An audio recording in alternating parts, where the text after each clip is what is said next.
The Civil War, the War for Southern Independence, the Southern Rebellion, the War of Northern Aggression. All these terms have been used to describe that terrible time in American history between the years 1861 and 1865. In 1928, Congress declared the official name to be the War Between the States. And to most people, this title conjures images of Atlanta burning and brings to mind the names of famous Eastern battles. The Wilderness, Chancellorsville, and Gettysburg are all familiar names. But what of Crump's Corner, Pleasant Hill, and Mansfield?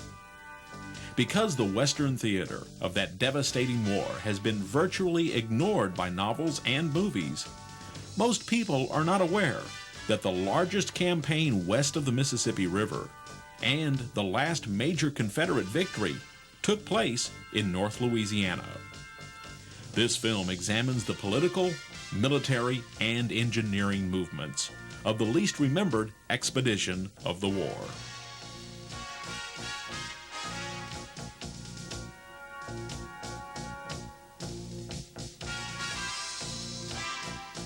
The winter of 1863 and 64 found morale at an all-time low in the northern states.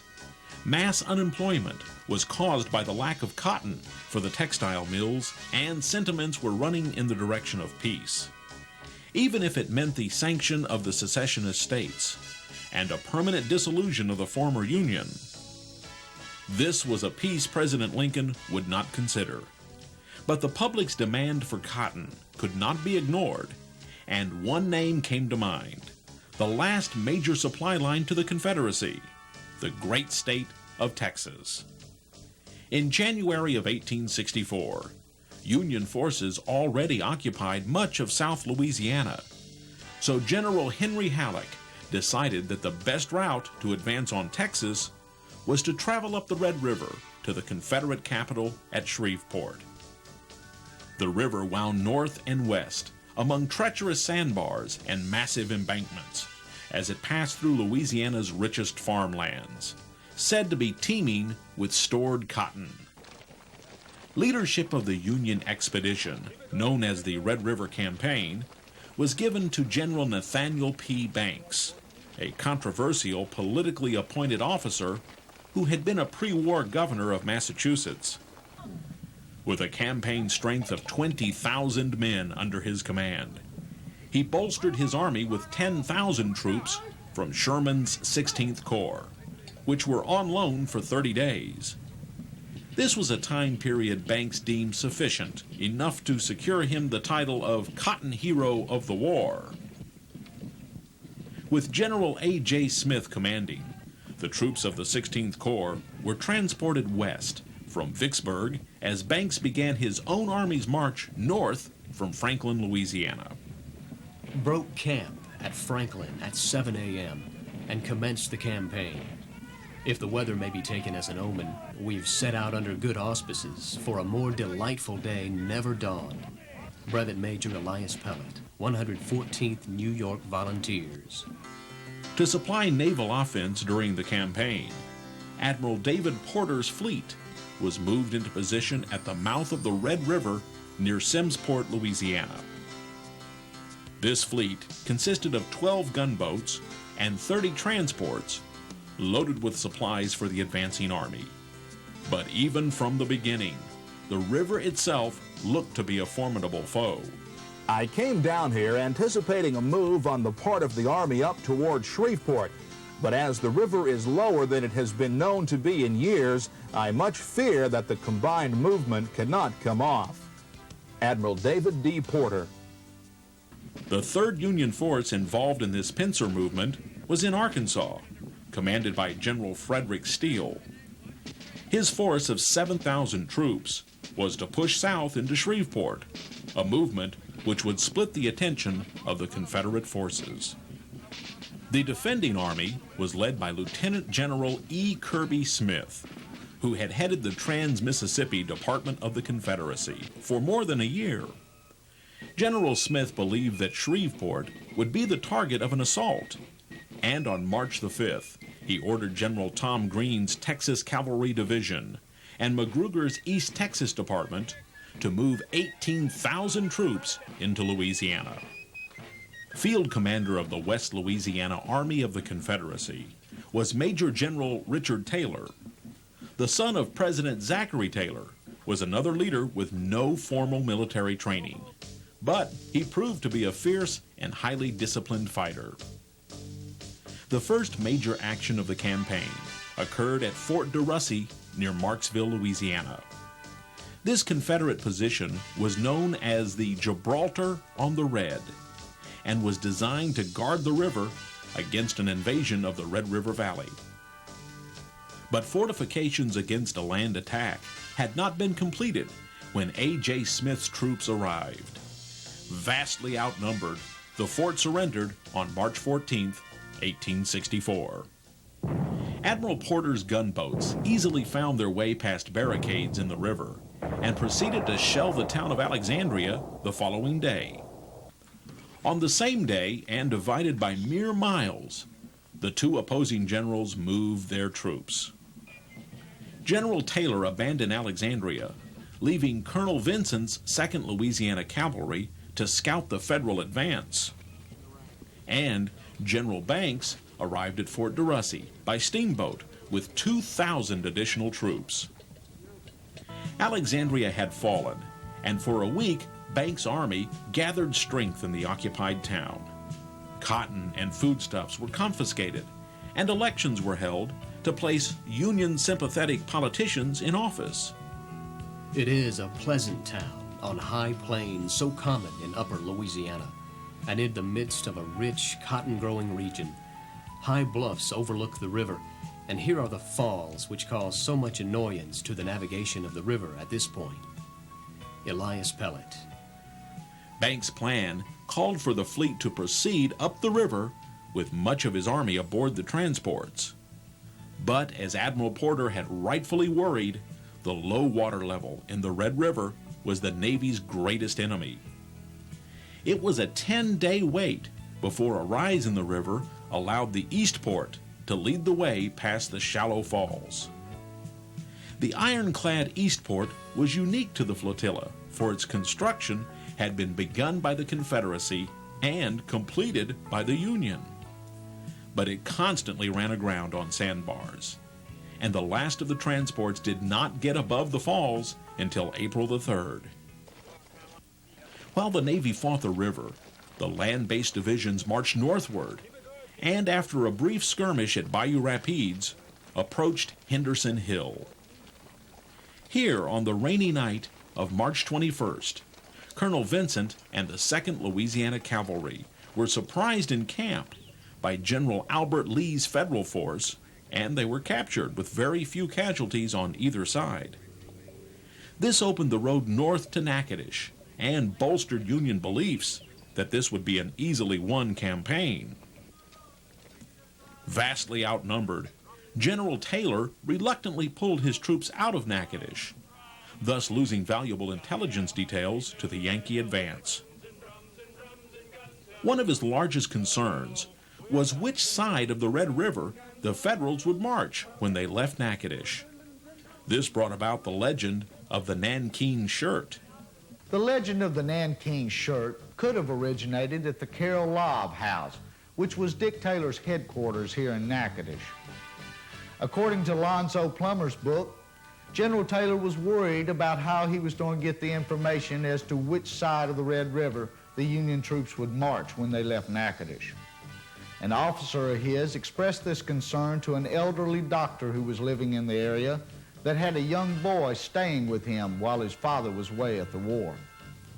It was suggested that the boy bring the information to Taylor.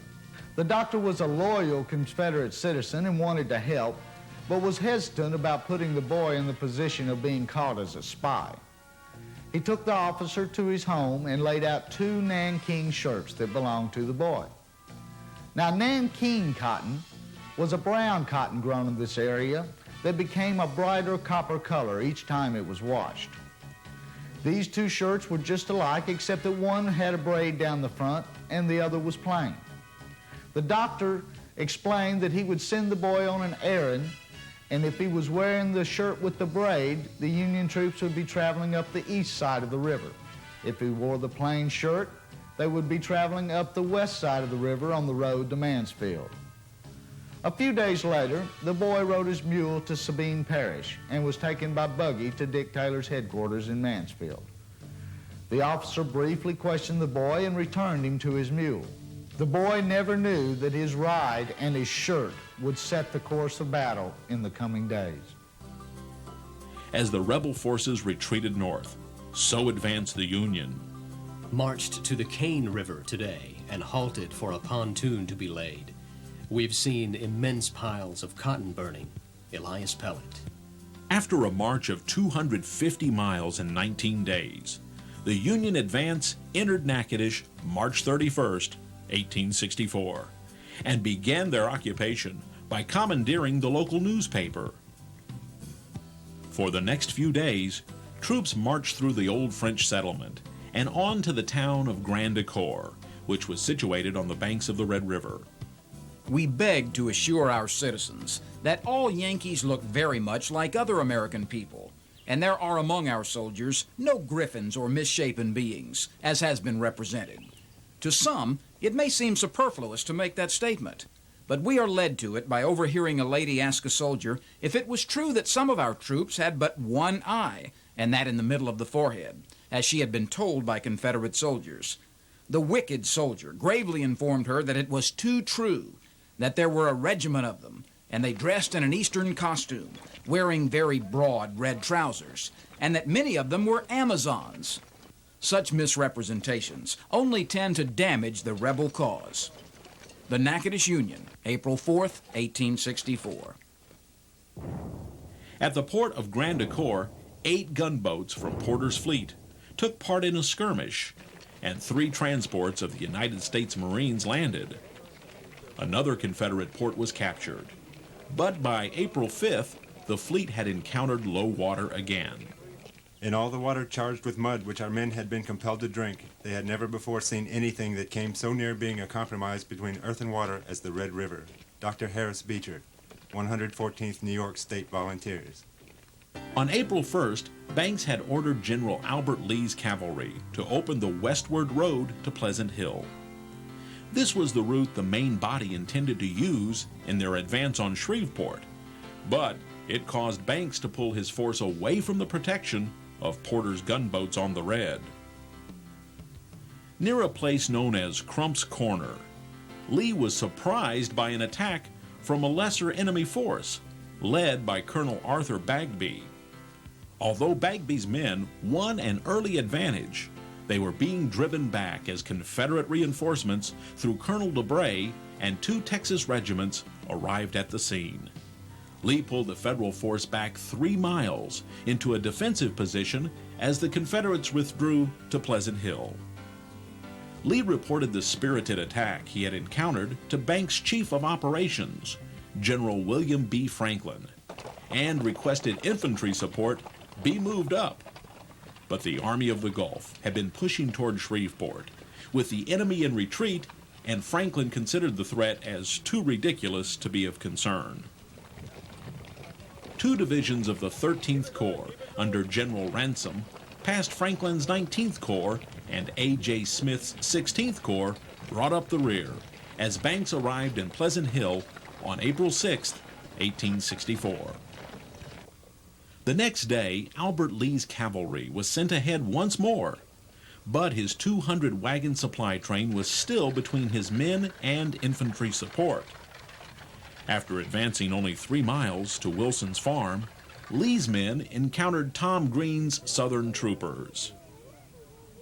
The Federals' dismounted cavalry was quickly turned back, and further efforts on their part were stopped by the 7th Louisiana Regiment and Colonel Baylor's Arizona troops. After 2 hours of fighting, Green ordered a withdrawal to Brushy Bayou, which was half a mile south of the only available drinking water at 10 Mile Bayou. The leaders of the opposing armies knew well the importance of water, and 3 Federal attempts to secure 10 Mile Bayou failed. When the sun set on April 7th, the Confederates controlled the only drinking water for 20 miles around. By this time, Richard Taylor had arrived with reinforcements and decided that the single-lane stage road between Pleasant Hill and Mansfield was where he wanted to attack the numerically superior Union force. He moved north from 10 Mile Bayou and selected the Moss Plantation 3 miles below Mansfield as his battle site. That night, he held council with his infantry commanders, General John Walker of Texas and the popular Louisiana general, Alfred Jacques Mouton. As these three officers disposed their troops for the battle, the enemy's exhausted force bivouacked for the night. April 8th dawned bright and cool, and General Albert Lee advanced his cavalry division toward Mansfield. As he approached the Moss Plantation, he encountered some Confederate cavalry on top of Honeycutt Hill. Immediately, his leading regiments advanced and chased them off. One of his regiments, the 3rd Massachusetts, continued in pursuit for half a mile, and then they were met with a withering fire of musketry by some Confederate infantry. It was the 18th Louisiana Infantry, and this was the first appearance of Confederate infantry during the whole campaign. Albert Lee recognized the danger immediately and put his cavalry division into a defensive line along Honeycutt Hill. At this moment, General Landrum arrived with the 4th Division of the 13th Corps Infantry and put his troops into battle line along a rail fence extending back east about a half a mile. Albert Lee sent word to Banks that he had encountered a large enemy force in his front, and he was not going to advance any further, so Banks went forward himself to investigate. By the time Banks got there, the entire Federal forward guard was in full retreat. At about 4 o'clock, General Taylor had been watching the Federals move into their defensive lines along Honeycutt Hill for about 3 hours. He began to realize that the Federals were not going to advance any further, and not wanting to waste this opportunity, he ordered his entire line to advance. And this began phase 1 of the Battle of Mansfield. In about 20 minutes, Albert Lee's cavalry division and General Landrum's infantry division had been thoroughly routed. But the price for victory was very high for the Confederates. General Alfred Mouton, along with several other field-grade officers, had been killed at the rail fence. General Polignac, who was one of Mouton's brigadier generals, then assumed command of the division, and along with General Walker's Texans, they continued to push the Federals to the south. On the Confederate right was General John Walker with the Texas Division, and on the Confederate left was General Tom Green with all of the Confederate cavalry.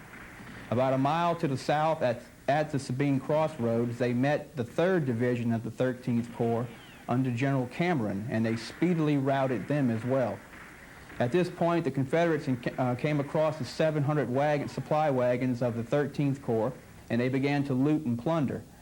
When word reached General Taylor that there was another line of Union infantry another mile and a half to the south, Taylor reorganized his weary men and pushed them on down the road, where they met the 1st Division of the 19th Corps under General Emory. Now, with darkness coming on and Taylor's men very weary, they tried 3 assaults against the Yankees on top of the hill, and all 3 times they were beaten back. And at this time, General Taylor decided to take his victory he had had during the day and call it quits for the day. Now, right at that moment, a messenger who had been frantically trying to find General Taylor throughout the whole battle finally did find the general and handed him a message from General Edmund Kirby Smith, who was Taylor's superior. When Taylor read the message, it read in part to avoid a general engagement. Taylor grinned and handed the note back to the messenger saying, "Too late, the battle is won."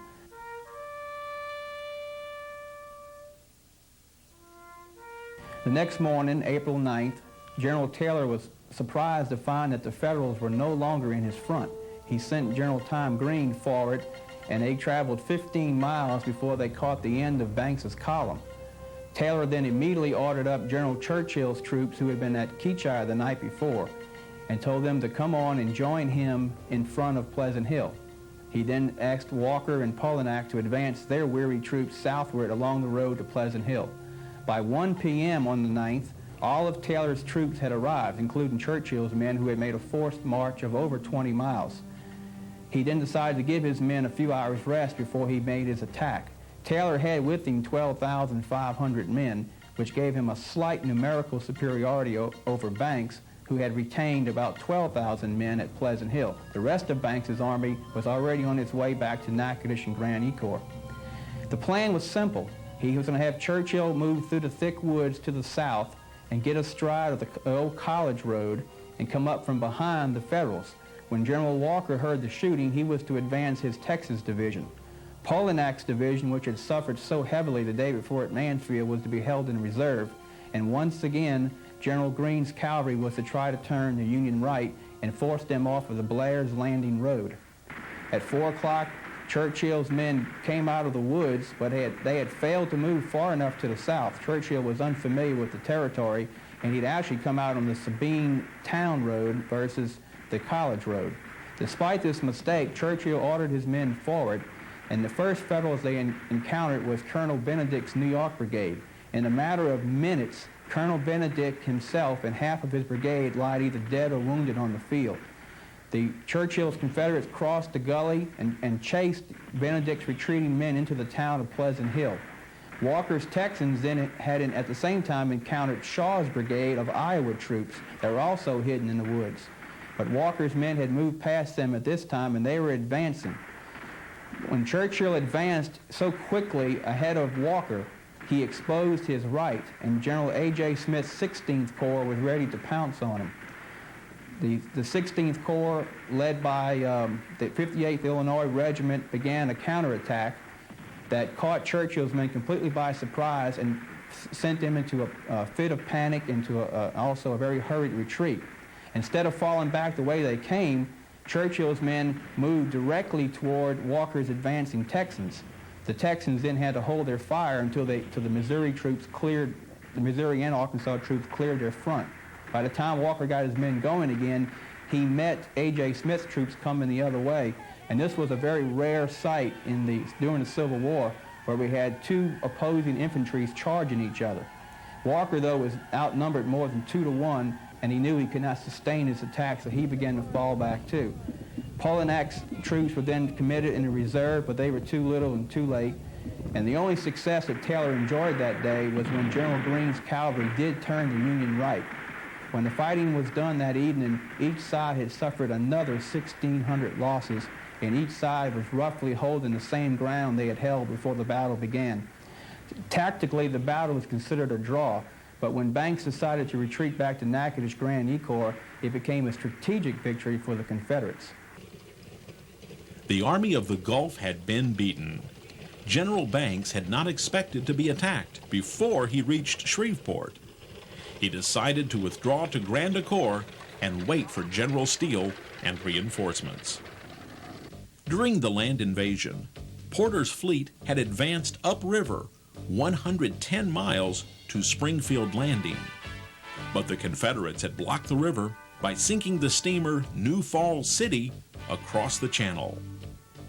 With the river blocked and the news that Banks had retreated to Grand Ecore, the fleet was forced to turn about at Loggy Bayou and commence back downstream. The fleet was now comprised of 6 tin-clads and 20 transports loaded with provisions, and a division of troops under T. Kilby Smith. While passing Blair's Landing, the fleet was attacked by several Confederate cavalry regiments led by General Tom Green. Kilby Smith's unit landed on the opposite shore and opened fire as the gunboats swung about and raked the shore with artillery blasts. General Green led the attack and became one of the first casualties when a cannonball struck him in the head. As the shelling ended, 300 Southern troops lay dead or dying on the riverbank. Nearly 400 escaped. Back at Grand Ecore, Banks' troops began to dig trenches, an action which brought admonishment from General Franklin. A soldier then turned and asked of the general, "Where have you been for the past 2 days, sir?" On April 20th, Banks learned that his reinforcements under General Steele had been beaten at Poison Springs, Arkansas, by Sterling Price's troops and would not move into North Louisiana.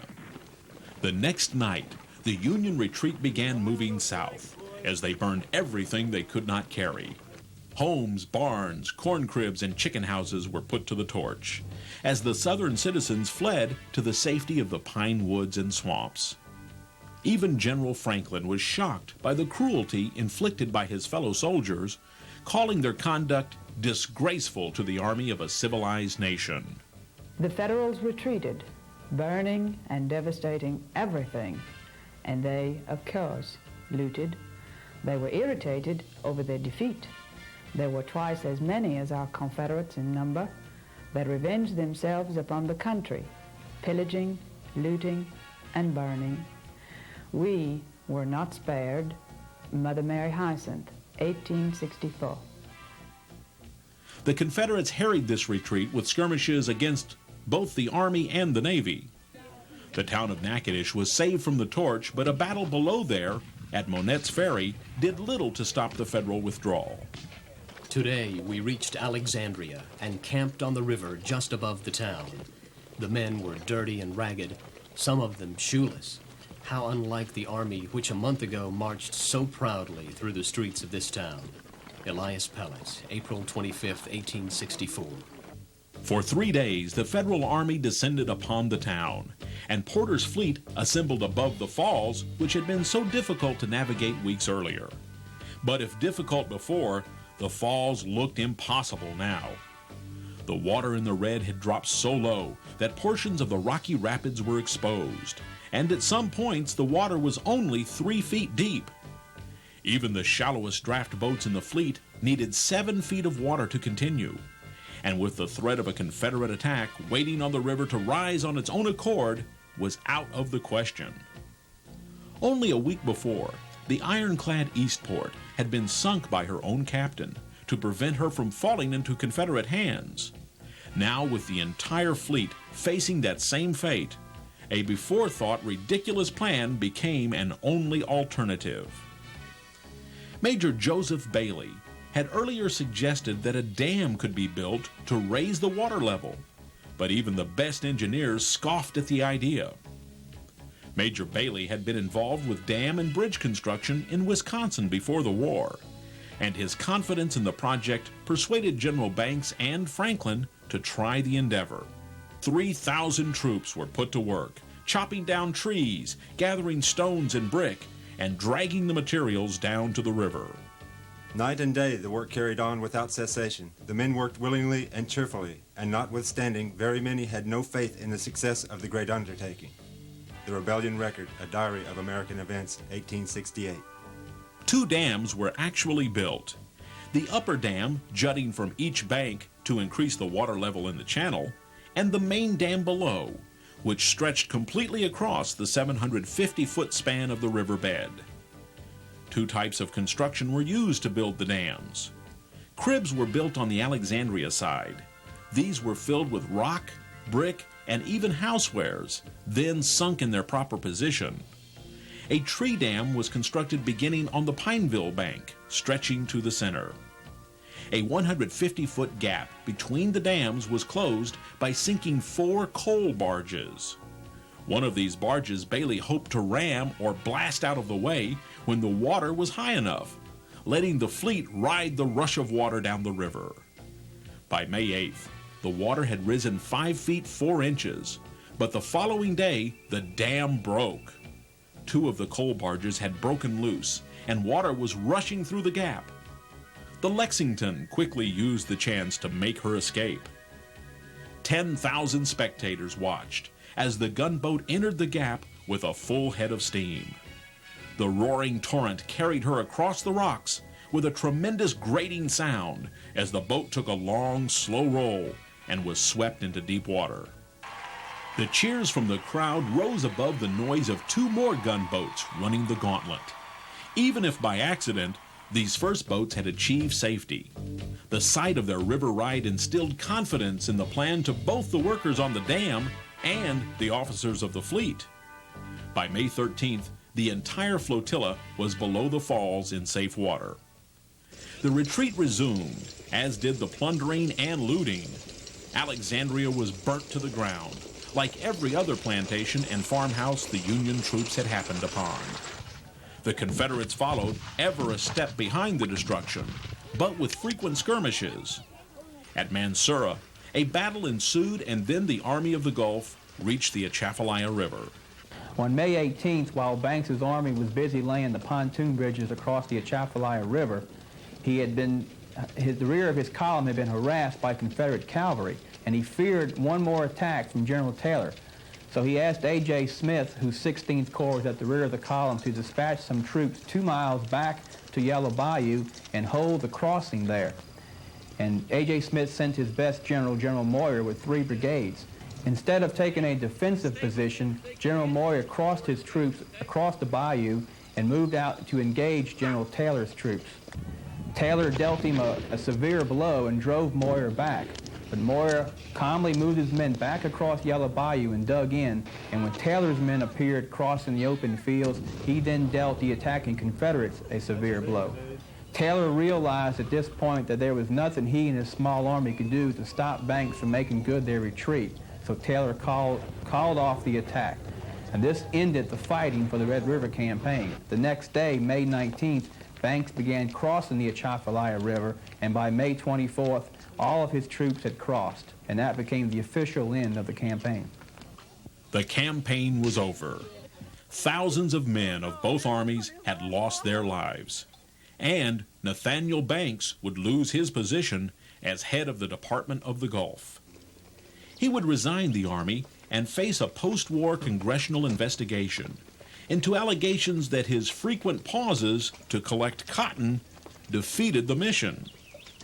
The quest for tons of stockpiled cotton along the Red River, which had started the expedition, had indeed been the downfall of the entire campaign.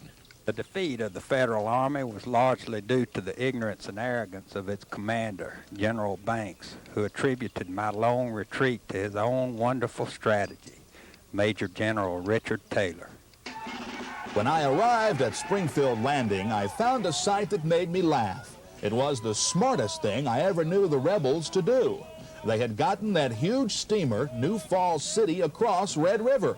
15 feet of her on shore on each side, the boat broken down in the middle, and a sandbar making below her. An invitation in large letters to attend a ball in Shreveport was kindly left stuck up by the rebels, which invitation we were never able to accept. Admiral David D. Porter. We're guns and drums and drums and guns, hurroo, hurroo. We're guns and drums and drums and guns, hurroo, hurroo. We're guns and drums.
Go home.